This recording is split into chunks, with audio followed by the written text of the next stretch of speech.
আজই মমতা বন্দ্যোপাধ্যায় এবং কংগ্রেস নেতা রাহুল গান্ধীর বৈঠকের সম্ভাবনা। দুপুর ৩টে তাদের বৈঠকের সম্ভাবনা রয়েছে। আপনারা জানেন আজকেই ইন্ডিয়া জোটের বৈঠক রয়েছে এবং সেই হেতু সেই মতো করে যেমনটা জানা যাচ্ছে মুখ্যমন্ত্রী মমতা বন্দ্যোপাধ্যায় এবং কংগ্রেস নেতা রাহুল গান্ধীর বৈঠকের সম্ভাবনা রয়েছে। দুপুর ৩টে এই বৈঠকের সম্ভাবনা।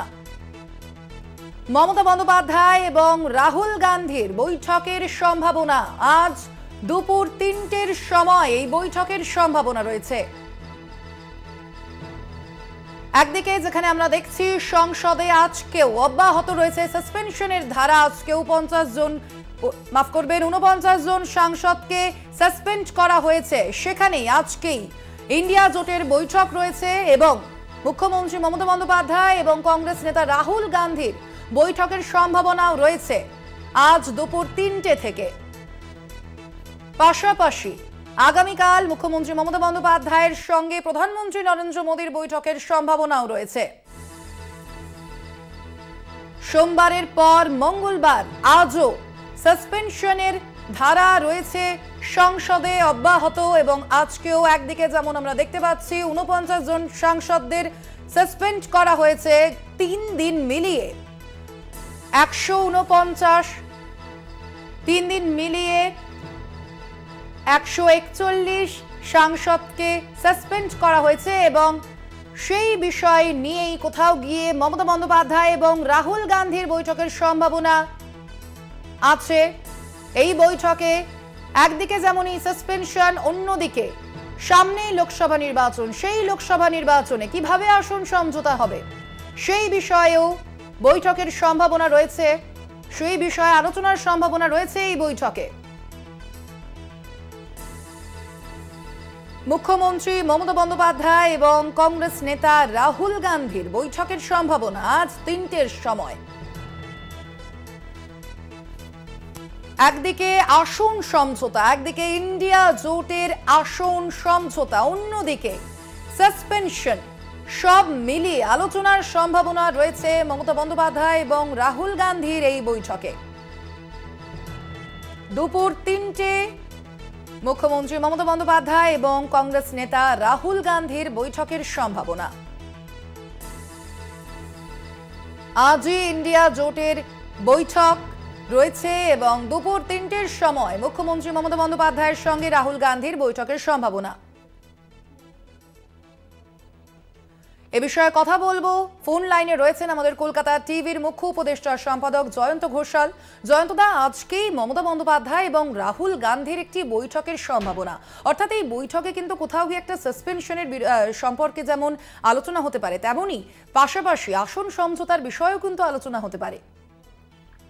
দেখো স্বর্ণালী, যেমনটা তুমি বলছো, দুটো বিষয় তুমি বললে, দুটোই নিশ্চয়ই আলোচনা আসতে পারে। কিন্তু আমি আমাদের দর্শক এবং শ্রোতাদের একটা কথা জাস্ট মনে করিয়ে দিতে চাই। সকলেই আমরা জানি, আজকের দিনে মনে করানোর জন্য যে রাহুল এবং মমতার বৈঠক কিন্তু যদি একটা 1:1 একান্ত বৈঠক হয়, তাহলে সেটা কিন্তু হবে অনেক দিন পর। অর্থাৎ এই বৈঠকটা রাহুল গান্ধীর সাথে অভিষেক বন্দ্যোপাধ্যায়ের, তাও একটা ভোর 6টার সময়, সেটা নিয়েও অনেক বিতর্ক হয়েছিল। একটা বৈঠক হয়েছিল মুম্বাইয়ের বিরোধীদের বৈঠকের আগে। কিন্তু মমতার সঙ্গে রাহুল গান্ধী সোনিয়া গান্ধীর সাথে দেখা করতে গেছেন, সোনিয়া গান্ধী রাহুলকে ডেকে নিয়েছেন, সেটা ভিন্ন ব্যাপার। কিন্তু একদম রাহুল আর মমতায় যদি আলোচনা হয়, এবং সেটা কিন্তু খুব দরকার এই মুহূর্তে, তার কারণ আগে সম্পর্কের বরফ যেটা, যে জায়গাটা জমে থাকা একটা, সেইটাকে গলানোটা, একটা বৈঠক হওয়াটাই ইটসেলফ একটা অগ্রগতি বিরোধী ঐক্যের ক্ষেত্রে।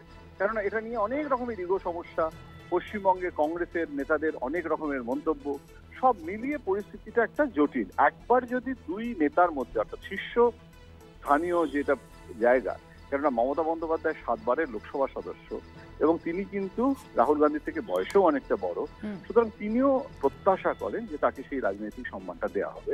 এখন সেই জায়গাটা যদি রাহুল গান্ধী অ্যাড্রেস করতে পারেন, তাহলে আসন সমঝোতা থেকে শুরু করে সাসপেনশনের ব্যাপারে তো আমি মনে করি যে পুরো ভেঙে টুকরো টুকরো হয়ে যাওয়া বিরোধীদের ঐক্যের সুযোগ করে দিয়েছে এই সাসপেনশন। এটা তো দলমত নির্বিশেষে বিরোধী নেতাদের এতজনকে একসঙ্গে আমি আমার 40 বছরের সাংবাদিক জীবনে দেখিনি। সুতরাং সেটা তো আলোচনায় কর্মসূচি। অর্থাৎ আজকে যদি মমতা এবং রাহুল গান্ধীর বৈঠকটা সফল হয় এবং সেখানে যদি একটা মানে ইতিবাচক জায়গায় যায়, তাহলে আসন সমঝোতা থেকে শুরু করে মানে যৌথ প্রচার এবং সব থেকে বড় কথা হচ্ছে আগামী দিনে এত সময় বেশি নেই, 5 মাস বাকি। এখন এই 4-5 মাসের একটা কর্মসূচি, এগুলো সবটাই যদি পারস্পরিক আলোচনার ভিত্তিতে হয়, একটা মত দেওয়া নেওয়া হয়, তাহলে এর থেকে বড় বিরোধী ঐক্য আর কিছু হতে পারে না। মানে রাহুল গান্ধী যদি ভারত জোড়ো যাত্রাও করেন, তাহলে সেটা তিনি দক্ষিণ ভারতে করবেন নাকি উত্তর ভারতে এখন বেশি করা প্রয়োজন, এই ধরনের বিষয়গুলোর জন্যও তো একটা পরিণত রাজনৈতিক নেতা বা নেত্রীর মতামত সেটা নেওয়া প্রয়োজন।